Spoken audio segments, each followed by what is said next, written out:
what? When did that rule change? Because I was pissed. I love it.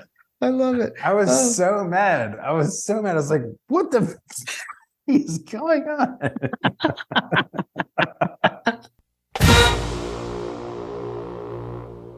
Welcome to My Gotta Podcast. I'm Jim Wood. In this episode, John Powell and I review Georgia's SEC East clinching 45-19 win over Mississippi State on the road in Starkville. As always, remember to check out store.mygottapodcast.com to see our latest merch. And you can follow us on social media at MyGottaPodcast. Finally, we'd love for you to check out our presenting sponsor, AxiaTime, at axiatime.com. That's AXIATIME.com. Now, let's join the conversation in progress. We're in. We're in with the late start after my TV watching. So thanks for being flexible, John. Yes. Apparently, The Walking Dead is still a thing. Still a thing. Almost over. I thought it was ending tonight. It ends next week. My bad. For what it's worth, I missed apparently it was Yellowstone's season premiere. So yes, I'll watch that one on record. Yes, we'll have to watch that later this week. We were gonna watch that actually, and then we realized I think it was like 2 hours or something. It's a 2 hour season premiere. Yeah. So Kim was like, I gotta go to bed. I can't stay up that late. Yeah. So we did a 1 hour Walking Dead instead. Yeah, exactly. I mean, so everything went exactly as we expected, right? In the game. I mean, exactly. I mean, Dejan, everybody just they just ground them out on the ground. Like, man, exactly how we thought it was going to go. I'm fine being wrong in ways that we won by more than either of us thought we would. I think, if I'm doing my math right, just in a different way than we thought we would. So I'm cool with that. Yeah, I think I was close. You were closer than I was. Yeah, I was pretty close. And had they not, if you think about it, you go back and you look at the game, you're like, this was another game that we just kind of played with our food. Yes, basically gifted them 14 points. Yep. We turned the ball over basically on our 20-yard line with one of those fluke interceptions, and then we gave that was pretty impressive. I got a hat tip to, I don't even know the guy's name, but hat tip to the defensive lineman that made that play. I'm not saying it was on the level of David Pollack. No, but it was impressive. It was impressive. It was for sure not on the level of David Pollack. It was. Yeah. He stuck his hand up and the ball just landed, and I think it landed on Cedric Van Pran's arms, and he just didn't react, and the other guy did. Right. Yes. So sorry, I took you off track. Yeah. No, I mean, he made an interception, and then we had the punt that shall get filed away into the ether and never be seen again ever. Have you seen Kirby's whole breakdown of that? So there was. I mean, the gist of it was that he got out coached, is what I'm guessing, because he thought that they were going to go after it, and so he put all of our slow people out there, which I feel like is kind of oxymoronic, and I feel like that he just gave away hey, when we have these people out on the field, we think you're not going to go after it, and they're all slow, so maybe try to return it. I didn't even think of that. I hope to God that he changes that up, because that just means that anytime that personnel is out on the field for a punt, we're basically giving away our look that we're expecting you to come after us. And so the punt safe, basically. Yeah. Here's our punt safe personnel. I don't know, man. I'd like to just go ahead and put all the fast guys out there no matter what. Right. Yeah, seriously. Yeah, that was weird. And the whole end of half sequence was just bad. I mean, we were kind of chasing points there, which I loved it. That's hey, we got 50 seconds. Let's run down there and score. And I don't know what we were doing, but we just left too much time on the clock. If you're going to do that, try to chew the clock. Yeah. Well, I mean, we went 3 and out so fast, but I know. I have to. So you said you were pretty close in the score. I just looked. You actually were like pretty much right on. You were very close. So Yeah. you had 40-16. I had 38-10. But Yeah. 40-16 versus 45-19. That's pretty. That's pretty good. It's pretty good, John. Well done. Yeah, I was quite proud of myself. I was a little frustrated because like I said, you wipe out those two gimme scores. I mean, like I Yeah. said, given the ball with 20 yards to go, you like your odds of putting points on the board.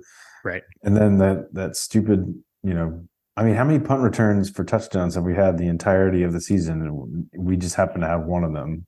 Right.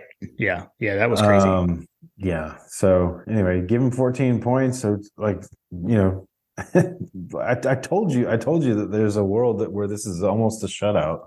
And we pretty much jacked them around for three quarters. And I mean, really the whole game, like it was never in doubt. Like we jumped on them fairly early.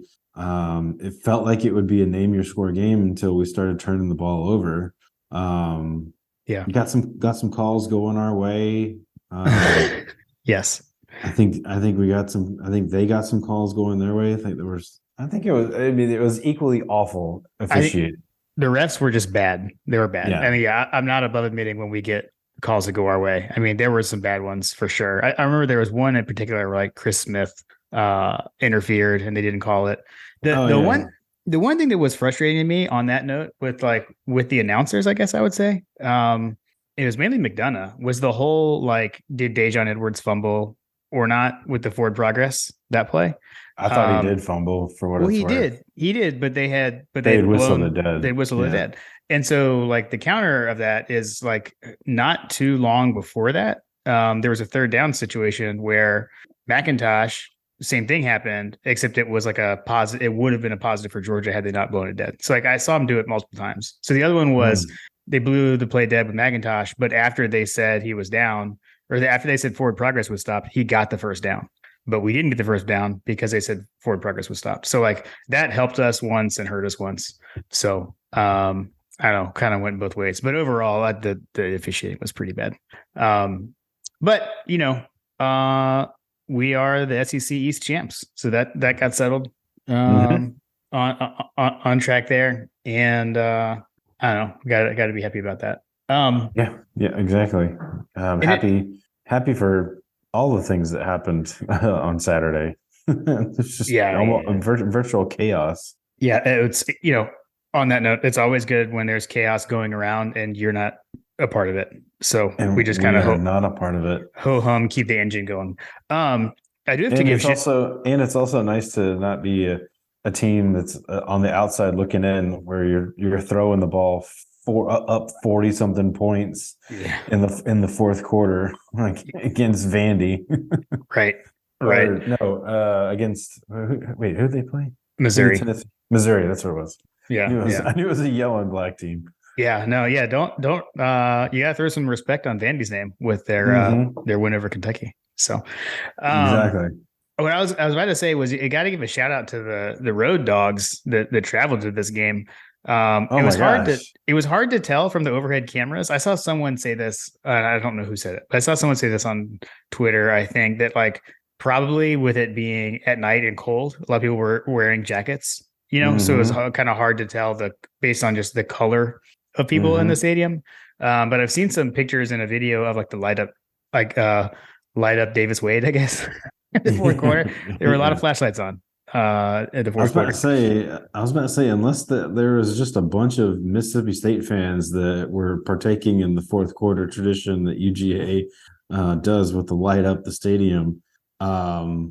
Unless there was a lot of those guys, I mean, it looked like an entire half of the stadium was lighting up that stadium, and and it was audibly there were multiple points where it was like, oh wow, there's a lot of dog fans there that were cheering and booing. Yeah, seriously. I do. You have to help me remember this, John. Again, if we ever go there, we're gonna buy cowbells and sneak them, or I don't, you don't have to sneak them in. They're allowed. And I'm going to ring my cowbell while Mississippi State has the ball, like use it against them. That's my plan. Yeah, seriously.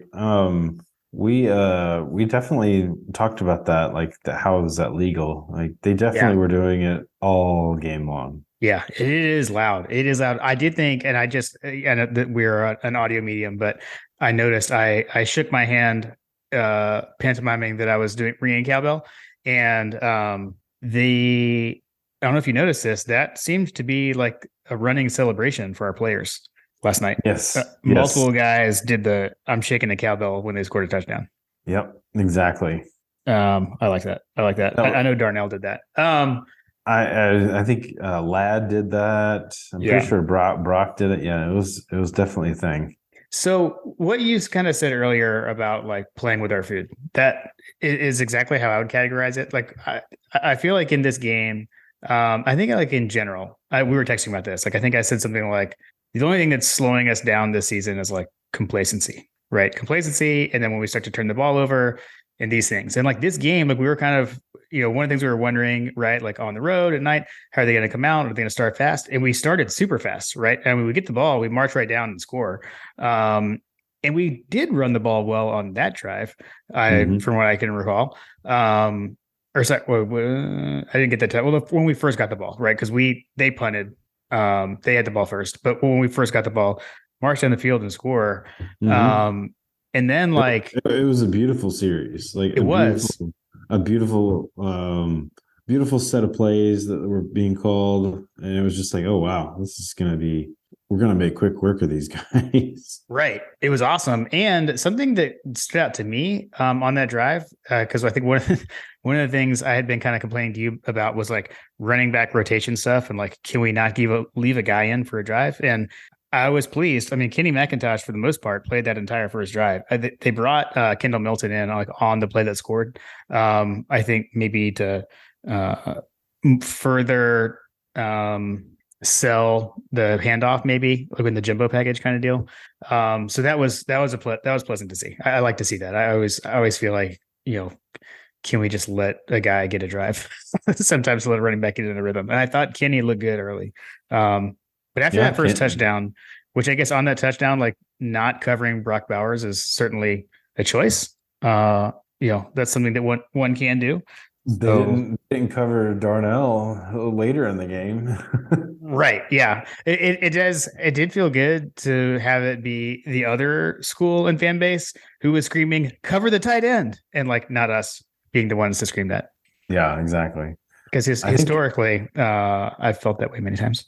this game, this game is interesting on a number of levels. You got a little bit of everything, right? You got people that played out of their mind. You got people that played out of character. You got a little bit of. I mean, this has to be the punter. Yeah, this has to be Brett's worst game, right? Like, Yes. is this the first time the Australian has been to a sub 30-degree game? Like, Right. Yeah. is this the Seriously. first time he's been in cold weather? Like, it just felt like from the first punt, I was like, oh crap, this is gonna be bad. Yeah. So I think, and he had one that he boomed, that I think makes his average look better. So he had three punts for 143 yards. So he averaged 47 yards a punt, but he had a 62 yarder. And that one that was returned, I mean, it was low and not deep. It was everything you don't want to do, especially when you're in punt safe and can't guard the return. So Yeah, I think he shanked one. He shanked the first one. I felt like. yeah, yeah. Um, I don't know, but then yeah, Stetson making some kind of bad. I would say, I'd say they're Stetson type plays. Stetson of old, I guess. Like let's just refer to it as the stereotypical Stetson. When people think about the UGA quarterback, they think, oh yeah, he's just this midget quarterback that like can't throw. Like that's the lead, right? Right. The old narrative. For the old narrative, yeah, the old narrative. That's a better phrasing. But then like you got the new narrative, which is this year, like the guy's bombing out and making NFL throws. Like he makes it. I mean, he had like an almost picked off pass that like Lad McConkey kind of came back and played cornerback on. Yeah. Yep. Um, Yep. And we talked about it that they had one of the best, defensive backs in the country in this game, and I'd say that he did pretty well. He took a couple of receptions away. One, I think he took a touchdown away from Bowers. He took a nice gain away from Rosemary Jack Saint down the sideline. That like Yeah. they had a good defensive back situation for sure. Yeah, and their linebacking core was good too. I mean, I think I feel like we put up, 45 points, obviously, like a lot of points. I felt like their defense was pretty good. I mean, I guess they did what they were trying to do, right, in taking away the run. So they succeeded in that. And they wanted us to throw the ball. right, and we did. And is it time to say welcome back, Kearis Jackson? I mean, we did. We talked about it. He was due for a breakout game, and he had a couple long bomb catches. So yeah, I welcome Kearis back to the reception column. Yeah. So let's see, Kearis had 4 catches for 69 yards. So with a long of 30. So, and that one was nice. That was a great, and I know it got called out on the broadcast, that there was a great body control. The way he shielded the defensive back from the ball was very nice on that one. So it was impressive. It was good to see Kearis round back into form. But back on the Stetson thing, like I was just about to say, let me finish what I was going to say about Stetson. Like you had some bonehead plays, or some bonehead throws. I mean, I feel like that there was a play that he was trying to get the ball to Kearis, and it was after one of Kearis's long runs. Maybe he was tired. Maybe they should have subbed him out. I don't know, but like it looked exactly like the overthrow that he had. Where you remember a few games ago where Ladd McConkey was breaking open down the middle, and he kind of pulled up, and we were kind of mad at him. Yeah, but we were also kind of glad that like Stetson overthrew it because it was in double coverage. It felt like it was the exact same play. I don't know if it was or not. Maybe Graham can clarify, but got it. Kearis was breaking open over the middle, and there were two defenders there, and just little things like that, like missing. He missed on that play where Ladd had to come back and play cornerback. Like he missed Darnell wide open, like underneath. Right. He's trying to do too much. But then he goes and throws the ball like he did to Ladd McConkey, like, and a straight up just like fade route NFL throw. Yeah. I mean, it was beautiful. It was almost as, obviously not as good as the AD Mitchell throw in the national championship game, but it was of the same quality, right? Yeah. And he did it. We got to see him do it on the ground on his legs again, which was refreshing. Like in the Tennessee game, there were multiple. He hit the magical 250 passing, one rushing with the rushing, yeah. And he almost had 300 passing because he had 289 passing, 3 passing touchdowns, plus the rushing touchdown. And the rushing touchdown, 2 things on it. One, like against Tennessee. Like we were getting, my dad and I, folks around us, we were getting kind of frustrated when we would run the zone read and we were just handing it off every time. There were multiple times where it felt like, Stetson, if you just keep the ball in the zone read, you're going to score. And so to see him do that on that play was awesome. So that's the first thing. And then the juke, holy cow. And, hey, Mike, got a podcast. Can you guys gift that, please? Request started rolling in. So that's always fun to see. I just made the shake and bake. GIF because that was the broadcaster. That was the broadcast call. I thought it was amazing. I was like, yes, that's exactly right. Love it. Shake and bake. Trying to get my bourbons refilled. Try to get my cough syrup going. Nice. Take my medicine. Yeah, you gotta follow my regimen. Yeah, I did the high proof. I actually did the larceny full proof, the barrel proof. Oh, nice. Yeah, I got that holiday larceny gift set for my insulated cup. And then I didn't even bring it out. I didn't even bring it out by the fire. No, I forgot to. What a fail. But I did. I had a victory pour in my natty glass, so that was. I saw that. I guess we should talk about the weekends at some point. Yeah, we can get to that. Let's see if I had any other. I did have a couple of notes. Let me go back to my notes. Actually, I think we got to most of it. Like, The only note that I didn't say was that Lad McConkey had almost as many total yards as Mississippi State's entire team did in the third quarter.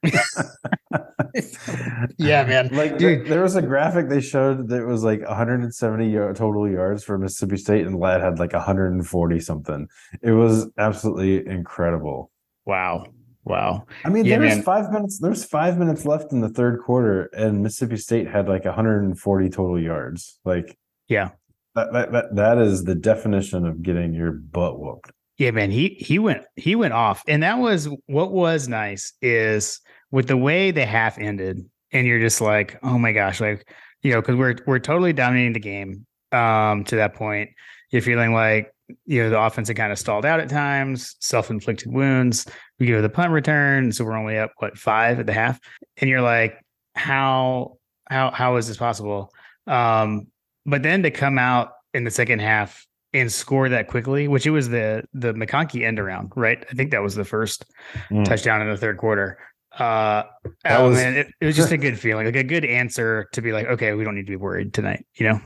That was the moment where I made the GIF for Trigger Trey. Shout out Trigger Trey. That was the moment. That was the moment I made the GIF. These white men are dangerous. Yes. Every time he tweets that, I die. It's so good. So good. I mean, it's so true. No one is to go near them. Oh, and then what is to go near? And then Tavares King, was it Tavares? I think it was. Yeah. Tavares King's comment on Twitter.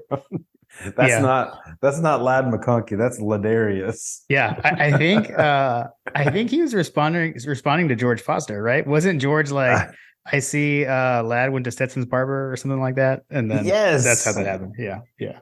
Which, by the way, I did notice this. I did notice that as well. I was like, oh, he got faded up too. Whoever the UGA barber is needs to be commended. There needs to be like an ESPN story on the next game day that they have. Right. I always wanted the story about like old Atlanta United. I always wanted to know about Tito Villalba's barber, which that story actually eventually was written. So I did get to hear that eventually. Well, I was about to say, because I think if it's the same guy, I'm pretty sure that my buddy whose kid, he's Venezuelan. It's my inside source for all the Atlanta United stuff. Gotcha. He takes his kid and he goes and gets his hair cut by the same guy. Same guy. Okay. Gotcha. Nice. Which incidentally, I think is over by where Carter's soccer practice is. Oh, nice. So it's funny, yeah, because when I was saying like, what are my notes? My note, I just found it, and it was like, "What a third quarter by McConkey." So we had the same thing. My other thing was a bit of mea culpa. I did tweet this out. I was very disappointed that when we did the special teams preview, I failed to note that their punter's name is George Georgopoulos. I thought that was amazing. Like every time they said it, I couldn't get over it. So I don't know. Sorry. It sounds like a name that George would have said like on Seinfeld, like if he was trying to like come up with a fake name. Right. That's totally a George fake name situation. For real. I don't know, man. We didn't. Oh, so how about like how many times the broadcast kept showing the chairs folded up? Did you notice that? They did. They did. I thought the same thing. I was like, oh my gosh, like literally they took, well, I mean, frankly, it was deserved because they dropped like multiple balls all day long. One of which should have been a touchdown. True. One of which should have been a big gain. Like, I don't know. It's like, if Mississippi State were like Tennessee fans, they'd be like, man, if we had only completed those long balls that were wide open, man. Seriously, we would have beat y'all. It would have been much closer. Oh man, for real. Which one of those receivers, something I knew this, but I didn't say it in the preview. I forgot about it. Was Justin Robinson transferred? So, which, by the way, like, can we highlight the fact that UGA, like the state of Georgia's main export is apparently wide receivers. and Oh, and, yeah. and athletes to other teams in the Right. SEC. Yeah, seriously. Jeez. and beyond. Right. For real. I felt like I was hearing everybody's name, like what was it? Breeny had plays. Matt Landers had Oh, yeah. plays. Yeah. Robinson had plays. Yeah. There were Yeah. some other guys. There were some other guys too. I feel like I'm sure Brendan Cox did something. I don't know. I don't believe he's playing anymore, John. Yeah. I guess the only other thing, I guess, like game wise, one thing I was curious about heading in was like, what would we do on defense? Like, would we deploy the same strategy as we did in 2020? And we definitely didn't, because in that game on defense, we were like, for the majority of the game, we were just straight up rushing. There's like a 3-man rush and just dropping back into zone coverage. And we didn't do that. Like, we were bringing, I don't know, 4-man rush fairly often. So, and I think it worked a lot better. I mean, because again, like they didn't really do a whole lot, right? I mean, they had the punt return, and then they had the other touchdown was on the short field off the pick. It was 22 yards. So, we said kind of bend but don't break. Kirby actually said bend but don't break in the post game interview. By the way, he acknowledged that that's basically what they did, and I mean it was effective. I think the broadcast crew highlighted this, or maybe it was Graham in the preview. I can't remember. I listened to so many podcasts on Saturday. It was ridiculous. Oh, while you're on your pregame run. Yes. We could talk about our day on Saturday, but basically the takeaway was, whoever said it was like, basically Will Rogers is like an all-world quarterback from between the 20s. Yeah. Yes. Like from the 5-yard line to the 20-yard line, he's a great quarterback. But once he gets into the red zone or whatever, he's just not good. Yeah. I mean, they couldn't punch it in. They couldn't do anything. Like, I don't know what I guess like the field gets shortened and he just can't finish. But yeah, I mean, I think that kind of bared fruit. I mean, I think he played great. Like, I don't know that he threw that many bad balls. I think there's a couple of plays. I think Christopher Smith, if he makes that play, the dropped INT that he had, where it kind of fell to him. I think if he catches that, like the game was effectively over, if it wasn't already. Yeah. Because that was a pick six if he catches that. Yeah, it would have been a tough catch because it got deflected, right? I think like the other guy tipped it or something, it got deflected and it hit him in the hands. Like, yeah, it did. It did. It hit him like straight up in the hands. I think it just kind of bounced and he just I think he dove to try to catch it. Right. Well, I think we dropped a pick on the very next play too. I think it was like back-to-back plays. It was pretty close in sequence. It was like, other than those two throws, I thought he played really well. He did. Yeah, I just looked up his. I mean, guys, they throw the ball so much. So he was 29 and 51 for 261 yards and a touchdown. We did, and we only sacked him once. So only one sack. But I think he's a better quarterback than Hooker, to be honest with you. But yeah, well, on your comment around like the field tightening up, I think it has to do with that whole like the air raid being like a triple option passing scheme where you got all these routes and like that underneath stuff is there when the field's more wide, like when you're farther away, because you have to honor the deep ball, right? And then when they get in the red zone, there is no deep ball. Like everything is at intermediate. So I think it makes it a little bit easier on the defense to kind of discern what's going to happen. So I don't know. That's my take there. I agree. So, let's see. We can talk about our. Oh, go ahead. Are we about to talk about our defense? We can talk about whatever you want. Yeah, go for it. We talk about whatever. I want to talk about Mr. Lassiter. Okay. Kamari Lassiter had an absolute breakout game. If there was one person on this team that stuck out more than anybody else, it was Kamari Lassiter. There was, at the very beginning of the game, there was a play, and I can't remember exactly what it was, but like basically he got beat.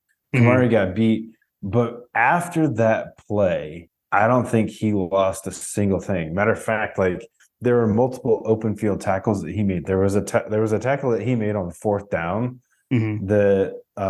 when Mississippi State was like knocking on the door. I think it was like the 10-yard line or something like that. It was 4th down.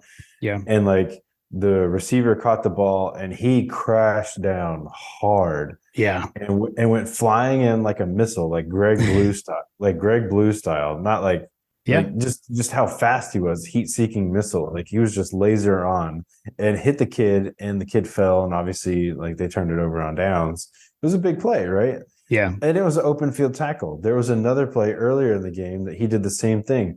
There was a quick little play to the outside, and he crashed down hard, and it went nowhere. It was a straight up clean tackle. Mm-hmm. He had multiple defenses where he caused bad. He didn't allow any catches and things like that. Like I just thought he played lights out. Like Kamari Lassiter played lights out. Basically, he's the next cornerback. He was announcing himself to me, maybe some others out there, that he's going to be the next elite cornerback at the University of Georgia. And I was impressed. I was too. I don't have much to add to that. He had a heck of a game. And I think I thought Bullard was playing very well again too. I know he got a little dinged up. I haven't seen any updates on him. Hopefully he was okay, because I know he came back, but then he looked a little slow. Was kind of gimpy there. I know his snap count dipped a bit, so I'm not sure that he came back, but he's really coming into his own as well. Here's the thing that I want to like underscore for people if you haven't picked up on it. Everybody talked about, and I'll allude back to a 100 Sanford podcast. Like I said, I listened to a lot of podcasts on Saturday, and like I always listen to those guys. Love George and Lamar and Trey and Graham, but they're part of the squad. But there was a comment that their guest, and I'll apologize to the team because I don't remember who they had on. I think it was the Tennessee weekend where the guy had mentioned that one of the weaknesses to this Georgia defense was how young the defense was. Let me tell you something. If this defense, if their weakness is the youth in the secondary, and they're playing the way that they've been playing, and they're playing the way that they are, like, y'all better watch out in a few years, because if this young team grows up over the next couple of years, you're going to be talking about multiple first-round draft picks in the secondary that are going to absolutely light up the SEC from a defensive standpoint. I'm not going to guarantee interceptions, but I'm just thinking that they're probably going to come. Yeah, man. I mean, I think Kirby knows how to recruit defensive backs. So him and Muschamp, frankly, too, right? Yeah. Yep. The cupboard is full. yeah, for sure. Let's see. I don't know. Did you have anything else on the game specifically? I guess. Well, okay. So we mentioned Leach and the chairs thing. His interviewing was kind of weird, like the walking into the tunnel while he was being interviewed coming off the field. I heard a little bit about that. I didn't. Alluding to my day or whatever on Saturday. Yeah. So halftime, I was out for the first half. Let's see, what were we doing? I had to go do something at halftime. I think I had to go get Carter or something like that at halftime. But anyway, I missed the interviews at halftime. Okay. Yeah. It was just weird that he usually they stand there with the coach and talk to him. Like he wouldn't stand still. He just kept walking. And so Molly McGrath had to walk with him. And by the time he was in the tunnel, by the time the interview was over, it was weird. So here's in her defense. I mean, he's been around for a while, right? Like he's coached for a very long time. Yeah. I mean, that's how they used to do it. I mean, I'm not defending her. I'm saying I thought that it was weird on his part. Like he wouldn't stop and just talk to her. Well, no, I'm saying from the coaching standpoint, coaches always used to just walk. Like I don't know at what point they decided to stop and well, you know what I mean? Right. I don't know at what point. I don't know at what point we all decided this was okay. But I distinctly remember Mark Richt walking along, talking to what's the chick from CBS, Wolfson? Who it used to be, yeah. Wolfson, yeah. I distinctly remember that. So I It was kind of weird, but whatever. Yeah, I mean, I guess he kind of is what he is. The feedback that I saw on Twitter, or I think maybe Graham had mentioned it, like they were talking about, like, I guess he didn't exactly answer the question or something like that. No, it was the walking part. It was the walking part. It was, yeah. He just whatever. I thought it was weird. Listen. This was a Aaron Sorkin. This was an Aaron Sorkin direction. It was a walk and talk. It was the walk and talk. It was a walk and talk. It was the same person that did the British Bulldog interview. Nice. All right. Well, why don't we take a quick moment to remind everyone that season 3 of My God, a Podcast is presented by Oxia Time. So Oxia Time is a custom watch company, and you've got to check out their 2021 Georgia National Championships collection. You can check them out at oxiatime.com. They now have 3 Georgia National Championship watches. So you've got your standard, you've got a blackout watch, and now there's a ladies watch as well. So something out there for everyone. Be sure to go check them out. Exclusively for our listeners, you can get 10% off of your timepiece by using the code MyGottaPodcast at checkout. So be sure to go check them out at oxiatime.com. That's AXIATIME.com. All right. So let's see. Let's quick update on Coach Trill's over-unders.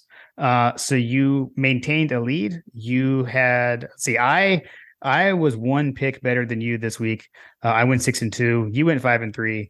So I'm, as Coach said, I've decided to keep chopping, and so I'm trying to come back. I'm just going to keep chopping, and we'll see. What I texted you, by the way, or you and Coach, was incorrect. I thought that I was like almost 3-0 on offense, and that the Kendall Milton touchdown maybe go 1-2, but that was not correct. I still would have only gone 2-1, but hey, I'm okay with, Kendall Milton taking on a touchdown, getting something wrong for me. Totally fine. That was the over under 2.5 rushing touchdowns. That was the third one. I need to go back and relook at what my picks were, because I'm like, man, I missed all over the board. You missed the special teams in the miscellaneous. I think that's what hurt you this week. Well, I missed the offense too. Like I missed at least one in every category except for defense. Right. Let's see. It was probably over. I think we both took the over on 300 passing yards. I think that's actually I think that was your one you got wrong on offense. So okay. And that's where that 289 passing, very close. I swear, if one of those special teams touchdown things, if that was the one that I missed. No, this week's special teams was it was over under 2.5 punts. And we punted 3 times exactly. So that's what it was. This was an actual like statistical one. Don't worry, John. Don't worry. Got it. Too funny. Well, so yeah, I like I had mentioned, we didn't really have a whole lot going on this week, so we were super low key. I made bean dip. We actually ended up doing the dinner basically that I said. Kim and Lily did the shopping, so we did bean dip and we did burgers, grilled up burgers, and then had a fire going for the game. And then we did go see Black Panther today. Wakanda Forever. I believe it's Black Panther : Wakanda Forever, I think. At any rate, it was excellent. If you're a Marvel person, I recommend it. I have a feeling that they understand. Okay. Yes. Good. Fair enough. So yeah, so it was a good weekend here. We had a good time. It was good. We had so I in the preview episode, I had neglected that we actually had a neighborhood. Well, I say neighborhood, but whatever. It was usually an annual pig roast. They hadn't had it in 3 years because of COVID or whatever. So this was the first pig roast that they had done post COVID or whatever. Gotcha. And so my contribution was Panda's famous bean dip. And yes, you were so kind. And I didn't tell you about this. I didn't text you or anything, but it was completely gone before I left. Nice. And so, it goes fast. And I will tell you, dear listener, if you're curious, like, man, maybe I should make this dip. I don't know if the kids will eat it. I was that person. I didn't think my kids would eat it. And I had 2 kids ask me, where's the rest of the bean dip this morning? Nice. And I said, guys, they ate it all. and I was told, "Can we make it again?" Yes, I love it. And I literally told Caroline, I literally told my 8-year-old that we didn't have the ingredients. She goes, "I'm gonna go check." Nice. You fancied it up. You went all out on the presentation. So I gotta try to paint the picture. I had a reputation. I gotta paint the picture here. I gotta paint the picture here because the picture I saw, and you pointed out something that I didn't recognize. I'm glad you called it out. There were avocados lined on the side representing the bean dip had gone between the hedges. So amazing. So amazing. And then you had a Power G. Was that a Power G of salsa in the middle on top of the cheese? It was a Power G of Rotel. I actually changed the recipe a little bit. That's okay. It's okay. You can make modifications. I had to modify it because I didn't get any tomatoes, and I was like, crap, I didn't get any tomatoes. But I looked in the other thing was that I didn't have seasoned black beans, which is a key component. Sorry, my bad. The bean dip, Jim. It was left out in my instructions. So I had to replace some sort of flavor. There you go. Well, see, my instructions are mine's like the easy way. My mom actually cooks the beans in seasoning, that kind of stuff. I just buy seasoned black beans because it's funny. I shorten it up. It's funny you say that because while I was making it, I actually had that thought myself. I was like, man, I feel like I should cook these. You can. Cook them. I personally like the texture of the beans if they're not. And here we have gone off the rails again on the bean dip, but that's okay because that's on brand. I like the texture of the. This is our show. We can talk about whatever we want. I like the texture of the not cooked bean dips personally. So that did I even say that right? I like the texture of the non-cooked black beans. So that's why I do like to do these seasoned black beans in the can and just don't even cook them, throw them in there. So that's my preferred way. If you cook the beans in the seasoning, though, it is good too. It's also excellent. I will say that it is much easier. Yes, to not cook them. Right. I also go for the faster way to do it for sure. Yeah. I ended up throwing some taco seasoning around. I think I sprinkled some on top. I went one key to the Powell version of Honda's famous bean dip is that there were no olives. I'm sorry. We don't do this. I said that's do the olives. That's an optional step, John. Optional step. Those last two steps were optional. We don't do that either. I don't like that either. So, but it was popular. I'm gonna have to make it. I'm for sure gonna be making it for Kentucky because Lindsay had Santa sessions. Lindsay had Santa sessions, and then I think Saturday she went shopping with my daughter or whatever. But she wasn't around. She didn't actually get to sample any of the bean dip, so I'm going to make it again this coming weekend. Got to make it again. Got to make it in. Got to have it.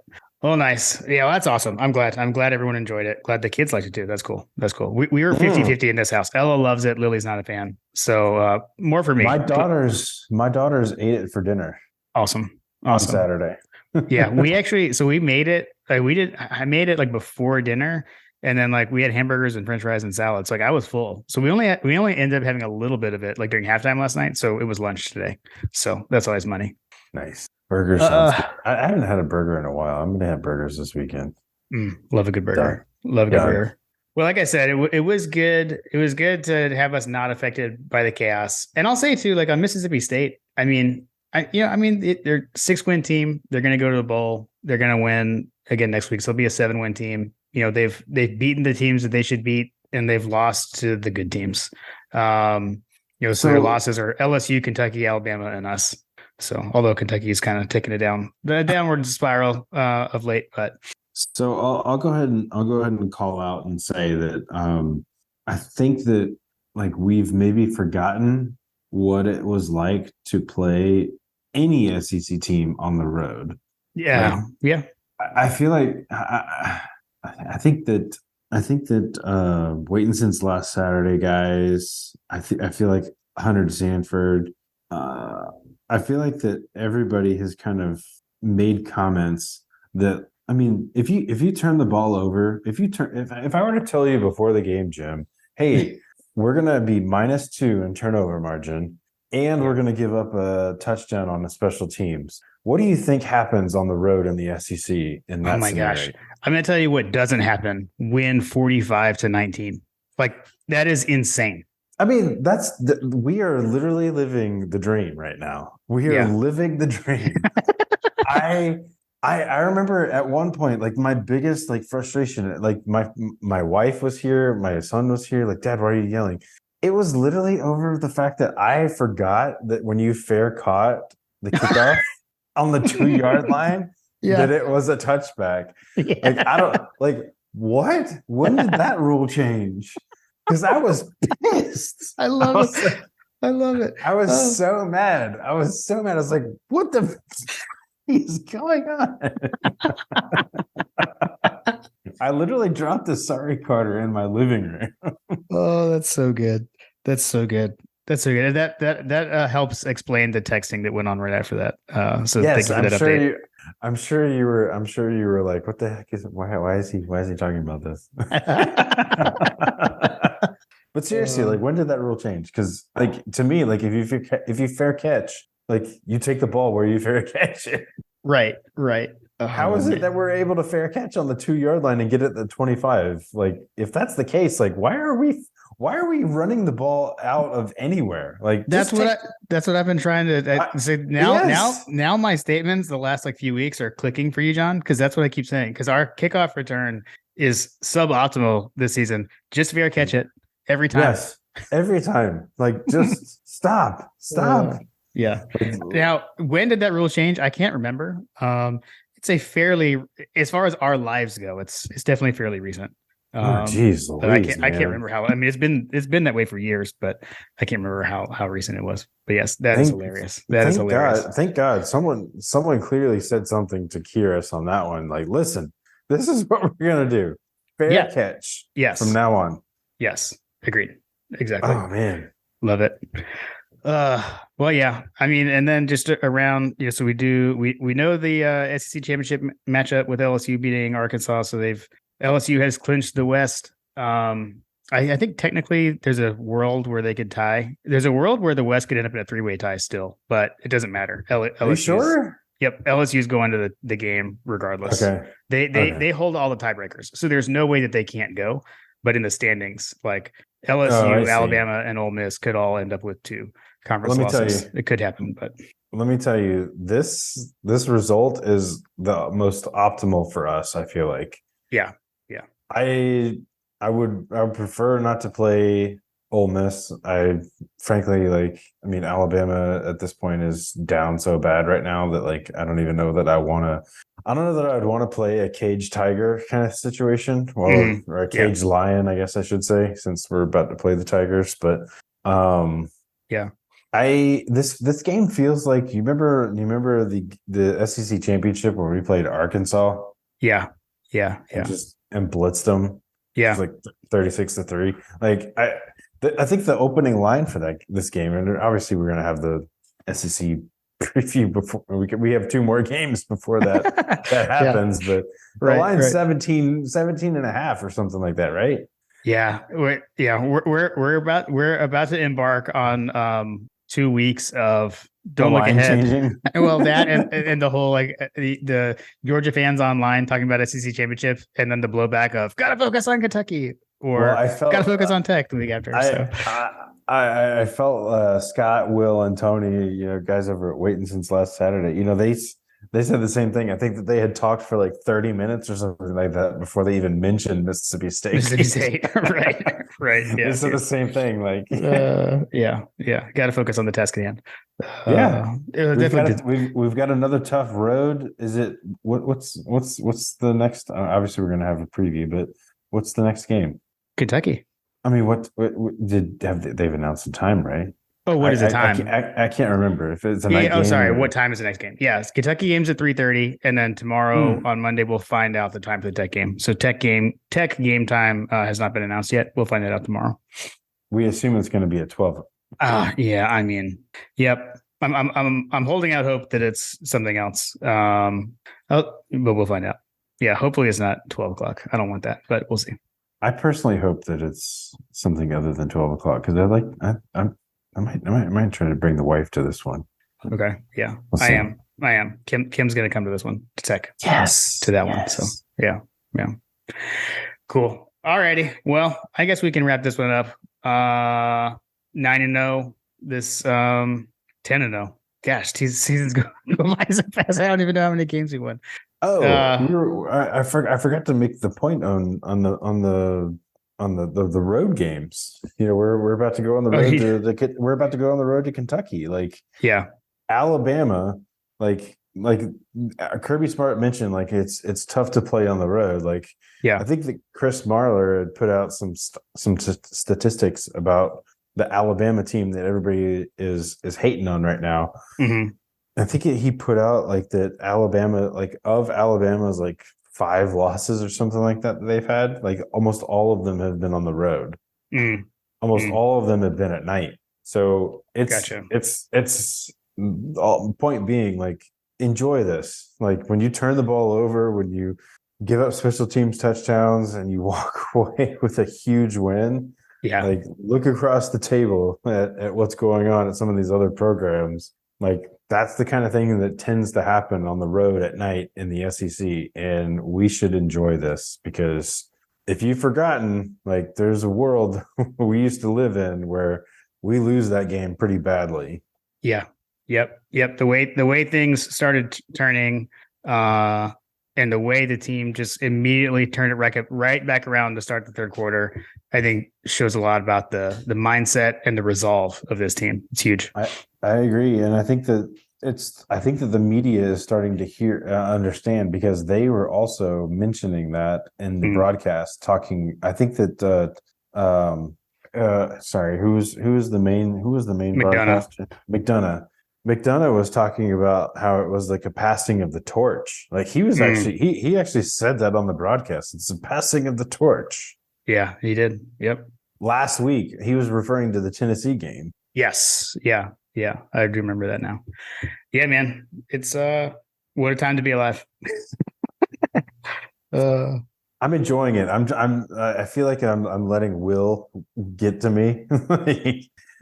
we have to absorb this moment, guys, because I think that Tony and Will were talking about it on their podcast, but, like, let's just go get it. Let's just go get this thing.